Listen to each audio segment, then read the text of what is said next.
I wasn't supposed to find out like that. She said she was staying at her mom's place for a few days. Said her mom wasn't doing well and needed help around the house. She kissed me before leaving, told me not to worry, told me she loved me. I believed her. 3 days later, I was driving home from work when I saw her car, parked outside my boss's house. Not near it, not down the street, right in his driveway. My stomach didn't drop, turned to stone.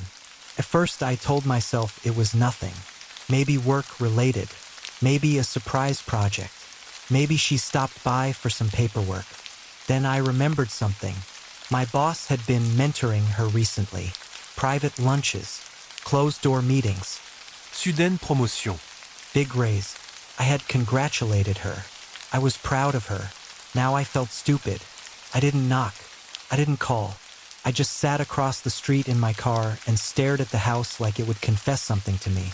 The lights were on upstairs.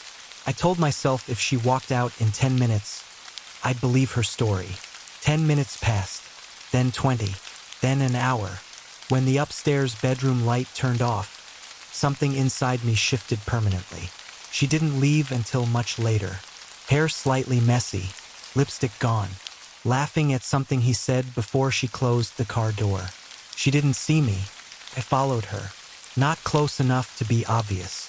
Just far enough to feel like I was watching my own life from outside it. She didn't go to her mom's house.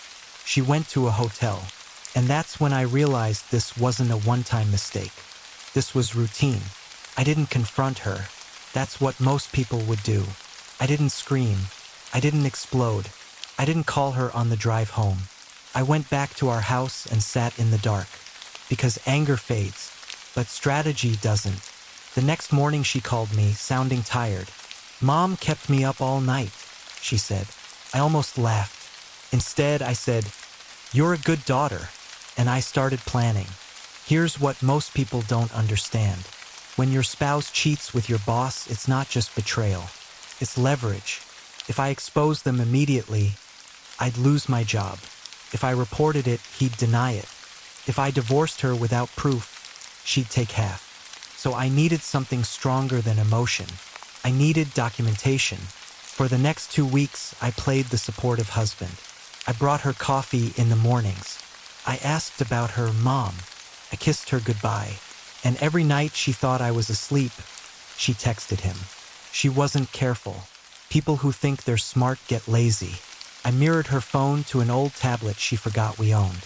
I copied messages, saved photos, downloaded call logs. What I found wasn't just an affair. They were planning something bigger. He was pushing for her to transfer into a department under his direct authority. That meant higher salary, stock options, access to sensitive financial reports, and buried in one message was a sentence that made my hands shake. Once he signs the refinance paperwork, it'll be easier. They weren't just sleeping together. They were waiting for me to sign papers on our house. She had convinced me to refinance recently, said rates were good, said it would help our future. I hadn't signed yet. They were counting on it. That was the moment something inside me hardened. She wasn't confused. She wasn't lonely. She wasn't making a mistake. She was calculating. So I calculated back. I told her I'd sign the refinance. I scheduled the appointment, but I changed one thing quietly. Instead of refinancing jointly, I had a lawyer draft a postnuptial agreement under the guise of protecting both of us. She hesitated when she saw it. I smiled and said, "It's just smart financial planning." She signed it because she thought she was in control. What she didn't know was that the agreement protected my assets in the event of infidelity. My lawyer had all the proof. My lawyer had all the proof. The messages, the hotel receipts, the car photos, the promotion timeline, everything. The confrontation didn't happen in our house. It happened at work, in a conference room, with HR present. I didn't yell. I didn't insult. I just connected my laptop to the screen and played a slideshow, message after message, photo after photo. My boss went pale first. She went quiet. The room felt small. HR didn't say much. They didn't need to. He was put on leave that same day. An investigation started immediately. As for her promotion, frozen. She came home that night shaking. "How could you do this to me?" she asked. To her. I just stared at her. She cried. She blamed him. She said it wasn't serious. She said she never meant to hurt me. Then she said the one thing that made everything clear. "I thought you'd never find out. Not, I'm sorry. Not, I love you. Just that." The divorce wasn't dramatic. It was quiet, controlled. The postnup held up. She didn't get the house, didn't get my savings, didn't get the stock portfolio. What she got was consequences. My boss resigned before termination. Last I heard, his wife left him too. Here's the part that'll probably make people angry. She asked if we could try counseling. She said we could rebuild. She said she made a mistake. And for a moment, I almost believed her, because 10 years together isn't nothing. Memories don't vanish just because truth shows up. But every time I pictured her car in that driveway, every time I remembered that message about the refinance, I realized something. It wasn't the cheating that killed it.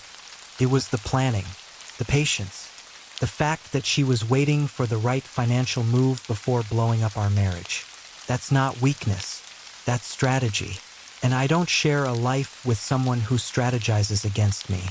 So I walked away, calmly, cleanly. People at work still whisper about it. Some think I overreacted. Some think I handled it perfectly. Some think I was cold. Maybe I was. But here's the truth no one talks about. When someone betrays you emotionally, you feel pain. When someone betrays you strategically, you change permanently. She still texts sometimes. Not often. Just enough to say she misses what we had. I never respond, because the last thing I said to her was simple. You underestimated me, and I meant it. If you think I was the asshole, say it. If you think she deserved worse, say that too. But tell me honestly, if you found out the person sleeping next to you was planning your financial downfall, would you forgive them, or would you do exactly what I did? I wish I could tell you I immediately understood what was happening. But the truth is, my brain refused to accept it. Room 417's door was still half open behind the woman, and my wife was standing there frozen like she had been caught in the middle of a nightmare she didn't expect to become real. The hallway suddenly felt way too quiet. My chest tightened. "Emily?" I said slowly. Her eyes flicked between me and the woman next to her. For a split second, I saw pure panic flash across her face. Then something else replaced it. Not guilt. Calculation. "What are you doing here?" she asked. That question hit me harder than anything. Not "how did you find me?" Not "this isn't what it looks like." Just "what are you doing here?" Like I was the one who had done something wrong. The woman next to her cleared her throat awkwardly. I should probably go," she said quietly. Emily grabbed her arm quickly. "No, wait." But it was too late. The woman slipped past me in the hallway without making eye contact and walked toward the elevators. I stood there watching her disappear down the corridor, my stomach twisting into knots. When the elevator doors closed, the silence between me and my wife became unbearable. Finally, I looked back at Emily. She was still standing in the doorway of room 417. My brain started connecting pieces that I didn't want to connect. "Emily," I said slowly, "why was that woman in your hotel room?" She sighed, not nervously, not apologetically, just annoyed. "Can we not do this in the hallway?" That answer made my blood run cold. I stepped forward. "No," I said, "we're doing it right here." Her jaw tightened. "Seriously? You're going to make a scene?" A scene. That word echoed in my head like a slap. "You're at a hotel with another woman," I said quietly, "and you're worried about a scene?" Her arms crossed defensively. "It's not what you think." I almost laughed, because that sentence is the most useless sentence in the English language. "What exactly do you think I think?" I asked. She didn't answer immediately.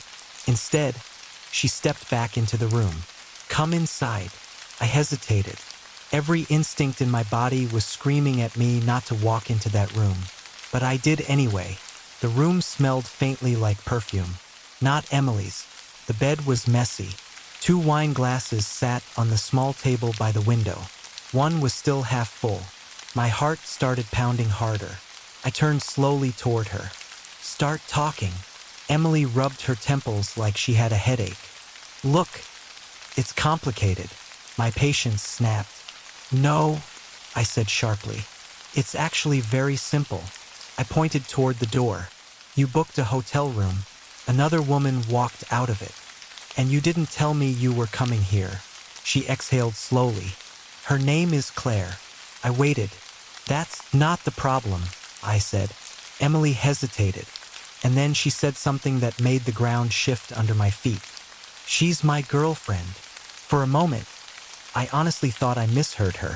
"You're what?" "My girlfriend." The words hung in the air like poison. "You're joking." "I'm not." Esther here. "Since when do you have a girlfriend?" She didn't answer immediately, which was already an answer. My stomach dropped. "Emily, since when?" 8 months. 8 months. 8 months. My brain started replaying the last year of my life like a broken movie. Late work meetings, girls' nights, weekend trips. The stress she kept talking about. 8 months. "You've been cheating on me for 8 months," I said quietly. She winced slightly. "It's not cheating." I blinked. "You want to repeat that?" She straightened her posture. "It's different." "Different? Explain how." Her eyes shifted toward the window. "I didn't plan it." "Of course you didn't. We just connected." I felt my hands clench into fists. "And your husband didn't factor into that equation?" "You wouldn't understand." That sentence was like pouring gasoline on a fire. "Try me." Emily looked frustrated now. "Because it's not the same as cheating with a man." Esther here. "You're serious." "It's different emotionally." My jaw tightened. "So you're telling me if I slept with another woman, that wouldn't count as cheating either?" "That's not the same thing." I laughed bitterly. "Of course it isn't." The hypocrisy was almost impressive. For a moment, neither of us spoke. Then I gestured around the room. "So what is this? Date night?" She hesitated. "Something like that." My chest felt tight. "Does she know you're married?" Emily looked uncomfortable. "Yes." "Does she know I exist?" Another pause. "Yes." That hurt more than I expected. "So the two of you have been... what? Sneaking around behind my back for 8 months while I'm sitting at home thinking my marriage is normal?" Emily's voice softened slightly. "I didn't want to hurt you." I shook my head slowly. "Then you probably shouldn't have cheated on me." Her expression hardened. "I told you it's not cheating." My patience snapped completely. "You're having sex with someone who isn't your spouse," I said. "That's literally the definition of cheating." She didn't respond, which told me everything. I rubbed my face, trying to process the situation. "So what was the plan exactly?" I asked. "You were just going to keep doing this forever?" She hesitated again, and that hesitation made my stomach drop. "Emily?" Her eyes finally met mine. "We were going to tell you." My heart skipped a beat. "We?" Her voice was barely above a whisper now. "Claire and I." The room suddenly felt smaller. "What do you mean, we?" Emily swallowed. "We've been talking about changing things." Something cold crept into my chest. "Changing what things?" She looked nervous for the first time since I arrived. "Our relationship." Esther here. "Our marriage." She nodded slowly. "We think it might be better if..." She stopped mid-sentence. But I already knew what she was about to say.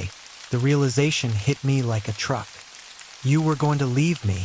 She didn't answer, and silence is sometimes louder than words. My chest felt hollow. 8 years of marriage. And apparently my wife had already planned a future without me. But that wasn't even the worst part. Because as I stood there in that hotel room, staring at the woman I thought I knew, a terrifying question suddenly popped into my head. One that made my stomach twist. "Emily, I said slowly. She looked up. Does anyone else know about this? Her face went pale, and that reaction alone told me the answer. Emily? Who else knows? She hesitated, and then she whispered something that made my blood run cold. My sister. My mind immediately jumped to one person, Sarah, the same sister who had helped me plan tonight's surprise, the same sister who had texted me the hotel location, the same sister who told me Emily was working late. My heart started pounding again. Wait, I said slowly. Emily looked nervous now. You told Sarah about Claire? She nodded. Yes. My voice dropped to a whisper. And Sarah helped you hide it from me? Emily didn't respond, which was the confirmation I needed. A strange ringing filled my ears, because suddenly everything made sense. The hotel suggestion, the surprise, the room number. Sarah hadn't been helping me surprise my wife. She had been setting me up to find out. And the worst part? Emily had no idea. But there was still one question that was bothering me more than anything else. Something that didn't fit. I looked around the room again. 2 wine glasses, 2 suitcases, 2 people clearly staying here. But Claire had walked out looking rushed, like she hadn't expected to see me, which meant something about this situation wasn't adding up. Slowly, I looked back at Emily and asked the question that would make everything even worse. Emily, how long were you planning to stay in this hotel with her? Her answer made my entire body go numb, and in that moment, I realized something about my marriage that I had never even considered before. Something that would completely destroy the life I thought I had. The truth didn't explode all at once. It unraveled slowly, piece by piece, like someone pulling a thread that had been holding my entire life together. I didn't sleep that night, not even for a minute.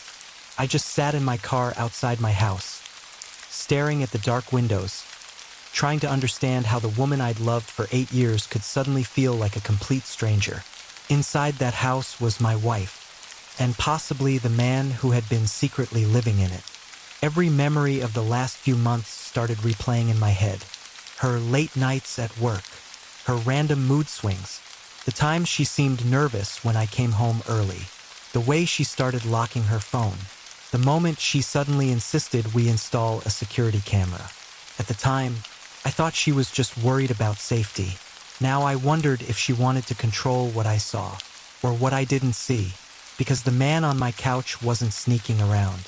He looked comfortable, like someone who had been there many times before, like someone who knew the house, and that thought made my stomach twist. After sitting in my car for almost an hour, I finally walked inside. The house was quiet, too quiet. The couch was empty now. No stranger. No evidence. Just the same house I'd lived in for years. But it felt different. Cold. Fake. Like a stage set where everyone had already finished acting. My wife was in the bedroom. When I opened the door, she was sitting on the bed scrolling through her phone. She looked up casually. You're home early. Her voice was calm. Normal. Too normal. For a moment, I just stared at her, wondering how long she'd been lying to me, wondering how someone could pretend this well. Then I asked the question, who was the guy on our couch tonight? Her entire body froze, just for a second, but I saw it, and that was enough. What guy? She said. I laughed, not because it was funny, because it was unbelievable. You know what's crazy? I said slowly. You're still trying to lie. Even after I saw him, her face went pale. Silence filled the room. For a few seconds, she didn't speak. Then she sighed. Not nervous, not scared, just tired, like someone who didn't feel like pretending anymore. You weren't supposed to see that, she muttered. That sentence hit harder than any confession, because it meant one thing. This wasn't an accident. This had been happening for a long time. How long? I asked. She didn't answer. She just stared at the floor. How long has he been coming here? I repeated. Finally she spoke. About 6 months. 6 months. My chest tightened. 6 months of lies. 6 months of sharing my house with another man without even knowing it. Who is he? She hesitated again, then said something that made my entire world tilt sideways. It's Eric. The name didn't register at first. Then suddenly it did. Eric, my younger brother. For a moment, I genuinely thought I'd misheard her. Say that again. It's Eric, she repeated quietly. The room started spinning. My brother, my own brother, had been sneaking into my house, sitting on my couch, talking to my wife, behind my back, for half a year. I laughed again, but this time it sounded completely unhinged. You're joking. She didn't respond. Tell me you're joking. Still silence. And that's when I realized the worst part. She wasn't denying anything. You brought my brother into our house? I said, her eyes filled with tears. But I didn't feel sympathy. I felt rage. It wasn't supposed to happen like this, she whispered. That sentence almost made me punch the wall. Not supposed to happen like this. What exactly was the plan then? Cheat with my brother forever and hope I never found out? When did this start? I demanded. She hesitated, then said something that completely shattered me. Last Christmas. The same Christmas we all spent together. The same Christmas we sat around the table laughing, opening presents, taking family photos, while apparently something else had already started behind the scenes. My hands were shaking now. You expect me to believe this just happened? She wiped her eyes. It wasn't planned. That was her defense. Not planned. As if that somehow made it better. I felt sick. You didn't just betray me, I said slowly. You destroyed my entire family. She didn't argue. She just sat there crying. And for the first time since I walked in the door, I noticed something strange. Something I hadn't thought about before. The security camera. She had been the one who insisted we install it. Why would someone doing something this secret set up cameras that could expose it? That thought nagged at my brain. And then another question hit me. If this has been happening for 6 months, I said slowly, why were you both sitting on the couch like that tonight? She looked confused. What do you mean? You weren't hiding, I said. You were just talking, not kissing, not touching, just sitting there, like two people having a serious conversation. Her expression changed slightly, almost like she realized something. Because tonight wasn't about that, she said. Then what was it about? She hesitated, then finally told me the truth. Eric came to tell me he was leaving. Leaving? For where? He got a job offer in another state. That surprised me. And he said we needed to end whatever this was before things got worse. Daher. My brother, the one who had betrayed me, was the one trying to stop it? That's what you were talking about? Yes. I ran my hands through my hair. Everything felt surreal. The betrayal, the lies, the twisted family situation. But there was still one thing bothering me. Something that didn't make sense. If he was leaving, why didn't he tell me? Her eyes flickered again. Then she said something that made the entire situation even darker. Because he's not leaving anymore. My stomach dropped. What? He changed his mind tonight. Why? She looked directly at me. Because apparently, that conversation on the couch wasn't just about ending the affair. It was about something else. Something much worse. He told me he was going to tell you everything, she said. The room went silent again. My brother had planned to confess, to walk up to me and admit he'd been sleeping with my wife for 6 months. And you were okay with that? I asked. She shook her head slowly. No. What did you say to him? Her voice dropped to a whisper. I told him if he told you, it would destroy everything. I clenched my fists. Well, congratulations, I said bitterly. It already did, but she wasn't finished. There's one more thing, she said. The way she said it made my chest tighten again. What now? She swallowed, then finally said the words that turned this nightmare into something even worse. Eric isn't the only one who knows. My heart pounded. Who else? She looked at me, And the answer she gave made the betrayal feel 10 times deeper. My parents, her parents, the people who came to our house every Sunday, the people who hugged me, laughed with me, acted like I was part of their family. They knew, the entire time, and nobody said a word. That was the moment something inside me finally broke. Not just anger, not just pain, but something colder, acceptance. Because the truth was simple now.